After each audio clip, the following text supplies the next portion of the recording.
There are decisions we take in life that is purposed to feed or to nourish just our personal goals, our objectives, and our vision. Most times we fail to realize that those decisions we make tend to affect those around us. 99% of the time, our lifelong decision has the potency of impacting not just our loved ones, but the community where we belong or the community where we eventually settle.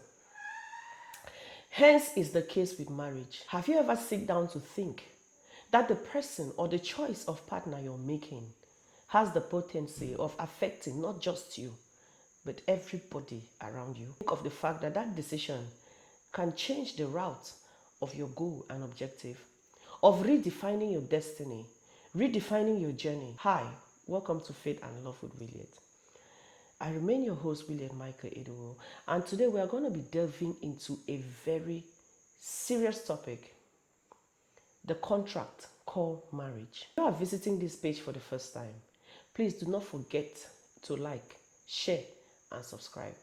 But if this is a second, a third, and a fourth time you're here with us, I want to use this opportunity to appreciate you and to thank all those that have followed, that have liked and shared the video. We have several things to bring up on this platform, and I'll always appreciate positive contribution. Even the negative one is welcome. I want to reiterate that this platform is meant to take us back to what the true definition of marriage is, what God purposed marriage to be, why it is a very important institution in the whole history of creation. Our topic today is centered on marriage as a contract. A contract is a mutual agreement between two or more parties, purposed to create legal relations. Now, this contract has to do with offer, acceptance, and a consideration. That means there must be an offer, there must be an acceptance, there must be a consideration, and it must be established on the grounds that a legal relations wants to be created. That means it's usually backed by the law. Likewise, marriage. I've mentioned some items here that if you take it back, you will realize that a marriage is actually a contract. A contract is usually between one or two persons. Likewise, marriage. Today, I'm going to be establishing what a true marriage contract is and how it can affect you, affect your environment, and affect everything you do. It can even affect the people surrounding you, even your community. Now, let's get to this. A marriage contract is an agreement between two physical people according to biblical principles. The Bible tells us that a man will leave his father's house and go and look for his wife and cleave, and the two shall become. That means he will leave his father's house, go and look for his wife. Present an offer to his wife, an offer of marriage, and the wife would accept that offer. And the consideration in that aspect is that he is going to take care of the wife, and the wife in the other light will submit under his authority as the man. Now, the legal relations now is this. It is backed by the law, which means this agreement is not just done between the man and the wife. It is done in support of the family. And there is even a greater being that enforces this legal relation. That is God. God is the founder of the institution called marriage. And for every contract to be established and settled, the founder is an integral part of that contract. Now, a contract of marriage is a triangular kind of contract. It's a tripartite kind of contract where at the hem of it, we have God. And coming down, we have the husband and the wife. Not necessarily on the same level.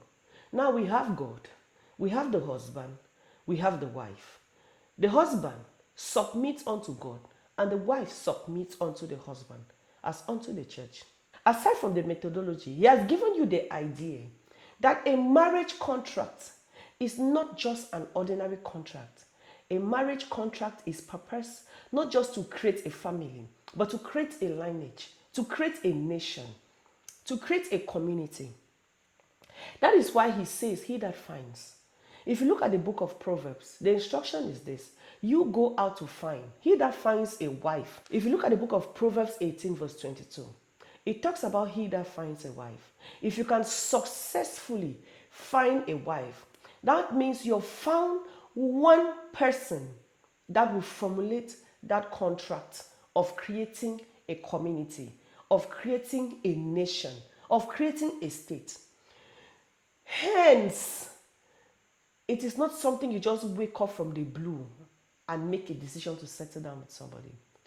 It's something you sit down and critically think about. It's something you sit down and find out time to investigate, ensuring that you reduce the level of mistake and misrepresentation as much as possible. Most people present themselves in a manner that you can hardly read them. Most people appear before you with a different characteristics. And at the end of the day, when you settle down with them, you realize that they have a different trait. Now, for you to be able to enter into a good and valid and tangible contract with a human being, limiting mistakes as much as possible, God, that is the head and an integral part of that contract. Who forms 90% of that contract must be considered first. Which means considering means you put in everything he says you need to put in place for you to find a good wife. Number one, he says you need to leave your father's house. For you to be capable to leave your father's house, you must express or exercise some level of maturity and responsibility. The marriage contract is not meant for children. The marriage contract is not meant for kids. The marriage contract is meant for people that are capable to establish themselves, not just establishing themselves, that are capable of bearing the tear and wear that comes with growth in the society, that are capable of managing relationships, that are capable of resisting pain, that are capable of resisting tear and wear, that are responsible of enough not just to take care of themselves, but to take care of another person. That's number one. So for you to get to that level of leaving your parents' house, you have overcome your fears. You have overcome failure. You have overcome even the fear of failing. You have overcome the fear of not making the right decision. That is it. Maturity. And maturity is not a self-achievement. It's not an achievement you attain by yourself. It's an achievement you attain with the help of God. Still making him an integral part of that formula. Still making him an integral part of that contract. Your growth and sustenance and establishment is based on your relationship with your maker. Because he is the only one that has the power to give you wealth. That has the power to give you security. That has the power to give you peace and tranquility. That has the power to give you knowledge and wisdom to manage the affairs of life. Which means it is not just the physical growth. It is not just the growth in age. It is your growth in the relationship with God. Number two, it talks about going to look for somebody. The fear of relocating, the fear of change from your comfort zone. Look for somebody. The fear of relocating, the fear of change from your comfort zone. You should be able to detach. After you have grown to that level, you should be able to detach from your comfort zone. Have the fear of relocating from where we are used to. People hate leaving the place where they are well known. People hate leaving a place where they feel within themselves that they have been able to establish a legacy. A marriage contract is meant for those that are ready to move. You're moving because you are leaving one kingdom to establish another kingdom. And for you to establish another kingdom, you need to have territory. You need to occupy space. You need to move to a place where you can build. You need to move to a place where you can expand. You need to move to a place where you can grow. That's number two. Number three, you leave from, when you have moved from your comfort zone, you are get to where your wife is.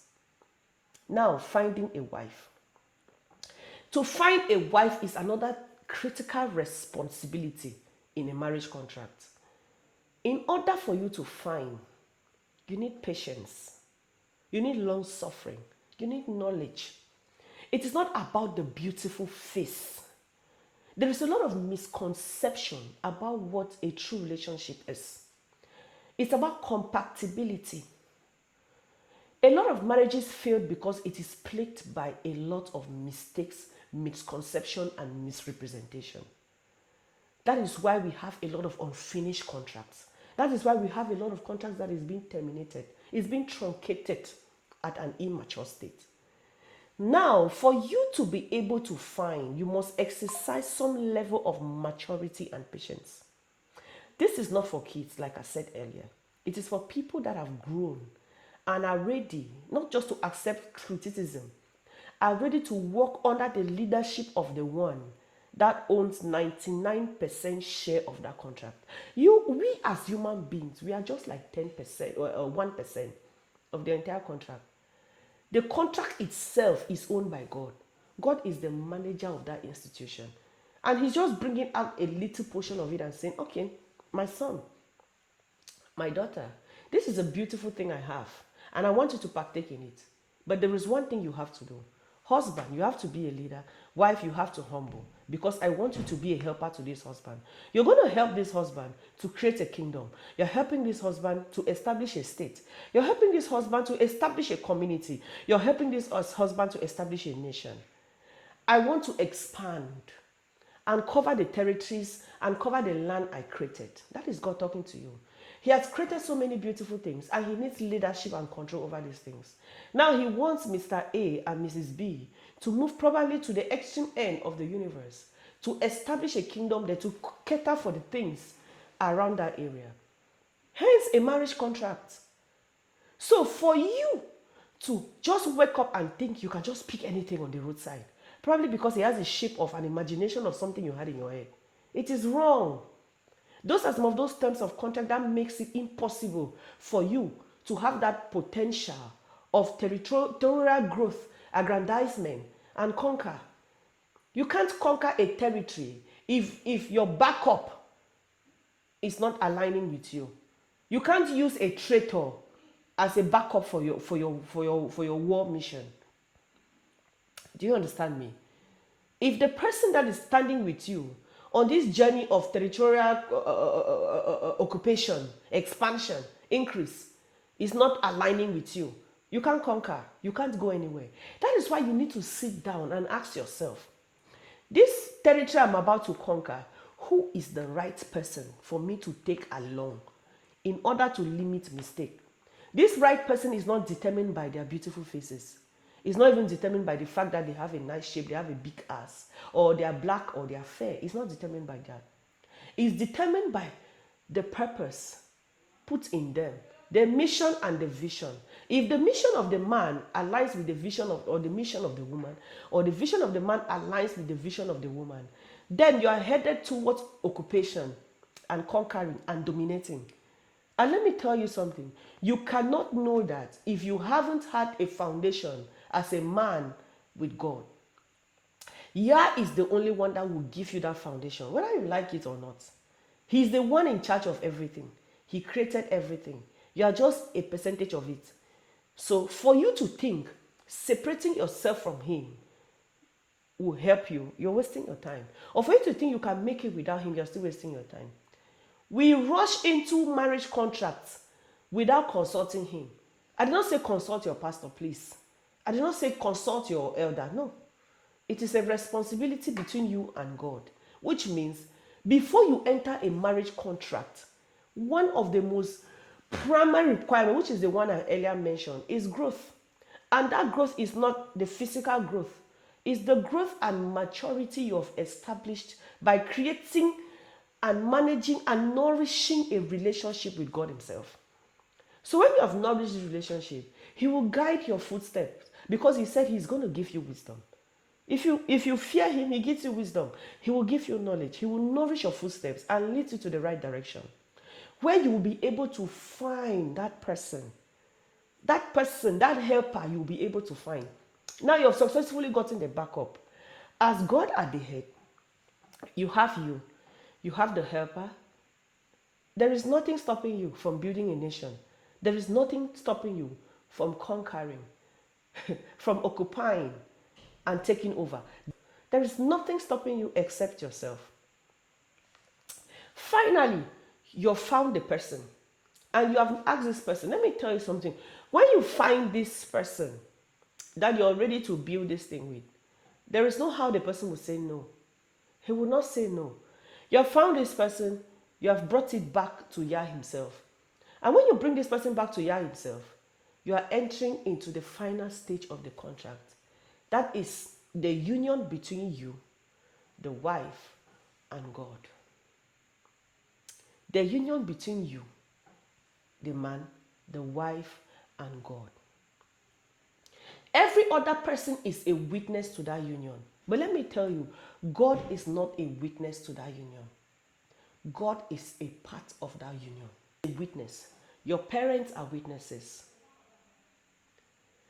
Your friends are witnesses. But God is an integral part of that union. So when this person finally says yes, and you come to the marriage table, you are establishing a contract between you, the woman, the man, the woman, and God. Which means in that contract, God comes first, the man comes second, and the woman comes third. That is how it is. I don't care whatever they teach you otherwise. It's inconsequential. Whatever knowledge you think you have gathered from wherever it is you have gathered it from, it's inconsequential. The true knowledge is that marriage is a contract signed between God, man, and woman.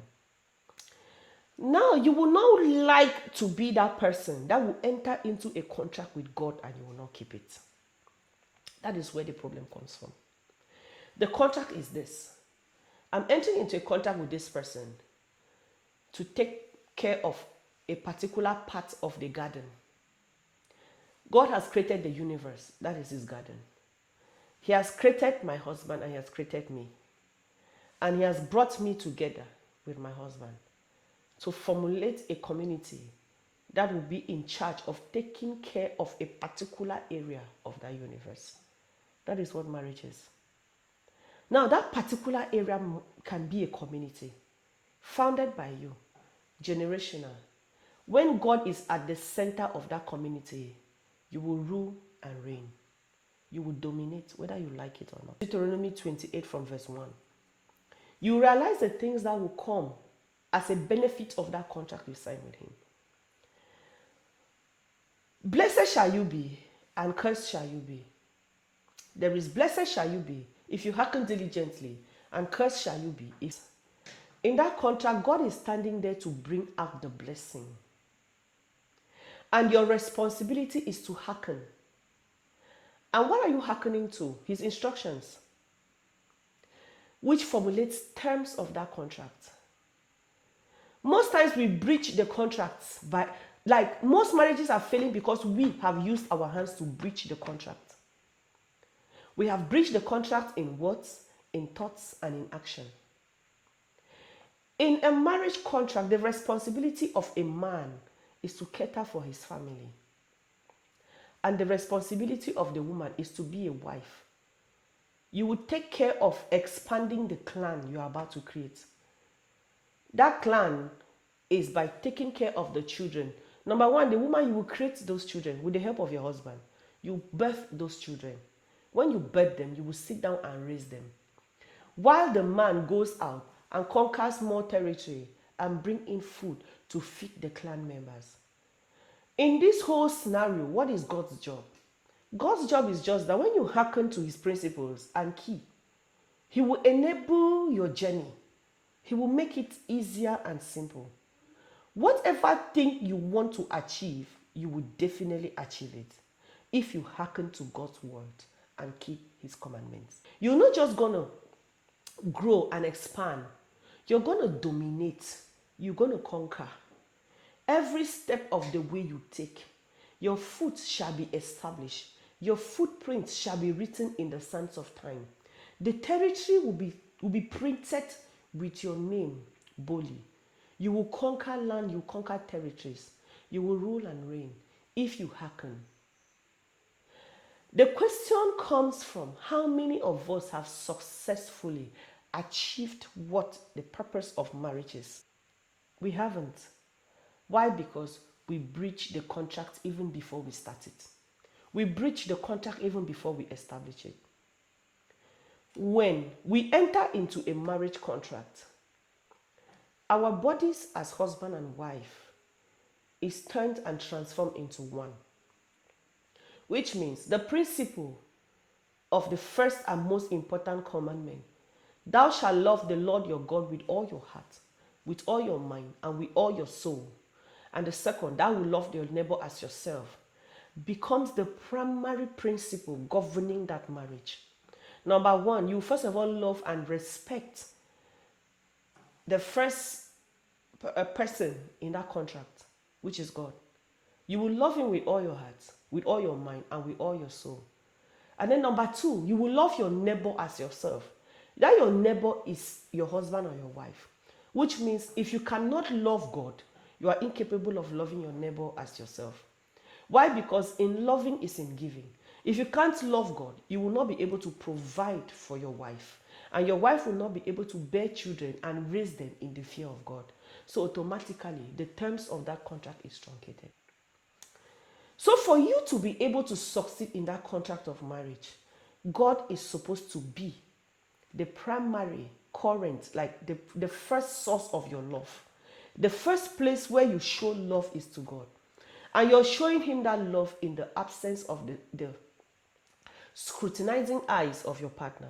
In you, loving God is indirectly loving your partner. Because when you love God, you will not do the things that will hurt your partner. Why? Because God is watching. Your partner isn't watching. Your partner can't see you. So there is no how you will not keep to the terms of the contract. For you that is entering a contract, for one personal selfish reason or the other, know that that contract is not just for you. It is for a clan. It is for a kingdom. It is for the purpose of an establishment of a state. So every time you truncate a marriage contract, you're truncating destinies. You're truncating visions. You're truncating nations. Less to the voice of social media. You will listen less to the voice of your pastors. Especially those ones that the wives tend to love more than they love their husbands. And likewise, you will listen less to the voice of your parents, especially the ones that are there to exploit and to extort. You will listen less to the voice of those friends that are advising you otherwise. Because at this point, God will be the center of everything you do. And when God becomes the center of everything you do, mistakes in the contract is automatically eradicated. Your body becomes the dwelling place of God. You carry power, you carry authority, you carry dominion to conquer territories, to conquer human beings, to conquer problems. So, anytime you think of marriage as a contract between three people: God, your husband, and the wife. So if you are entering into a contract that you think is just an agreement between you and your husband, you're making a mistake. Because the first person that will ask you questions why you didn't keep to the terms of that agreement is not your husband, it's God. He's asking you because he was part of that agreement. So for you that is getting married to defy the marriage bed after God has said, it's a bed undefiled. No, you're not defiling the contract that you signed with your husband. You're directly defiling the contract you signed with God. For you that is entering a contract because for selfish reason or one way or the other, no, you're not entering that contract to defy your husband or whatever. You're not being selfish, you're being selfish to God. For you that is entering a contract for one personal selfish reason or the other, know that that contract is not just for you. It is for a clan. No, you're not defiling the contract that you signed with your husband. You're directly defiling the contract you signed with God. So every time you truncate a marriage contract, you're truncating destinies. You're truncating visions. You're truncating nations. You're truncating states. So enter into a contract with this mindset. And for those of you signing marriage contracts that you're not ready to keep the terms to those vows and all those things, it's your death warrant. You're signing your death warrant. Because the time will come, you will answer. You will answer. Anytime you pick that pen and paper and put down that signature, I'm signing to be with this person. You're not signing to be with that person alone. So let's be mindful. If you have any questions to ask based on this, feel free to drop it at the comment section. There is more to it. than meets the eyes. God bless you. Until we meet again, please don't forget to like, share, and subscribe.